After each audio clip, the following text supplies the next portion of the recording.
حضور نبی کریم صلی اللہ علیہ وآلہ وسلم نے فرمایا ہے کہ اللہ تعالیٰ نے ایک فرشتہ پیدا کیا جس کا ایک بازو مشرق میں ہے اور دوسرا بازو مغرب میں۔ اس کا سر عرش کے نیچے ہے اور پاؤں ساتویں آسمان تلے زمین پر آباد مخلوق کے برابر اس کے پر ہیں۔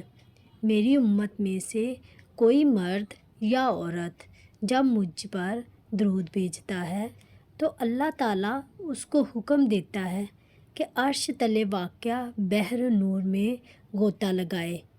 وہ غوطہ زن ہوتا ہے، پھر باہر نکل کر اپنے بازو یعنی پر جھاڑتا ہے تو اس کے پروں میں سے قطرے گرتے ہیں اور اللہ تعالیٰ ہر قطرے سے ایک فرشتہ پیدا کرتا ہے جو اس کے لیے قیامت تک دعائے بخشش مانگتا ہے۔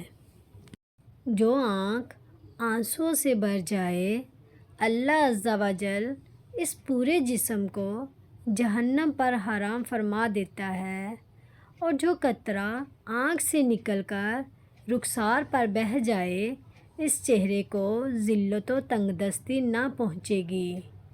اگر کسی امت میں ایک بھی رونے والا ہو تو اس کی وجہ سے ساری امت پر رحم کیا جاتا ہے، اور ہر چیز کی ایک مقدار اور وزن ہوتا ہے، مگر اللہ عز و جل کے خوف سے بہنے والا آنسو آگ کے سمندروں کو بجھا دے گا۔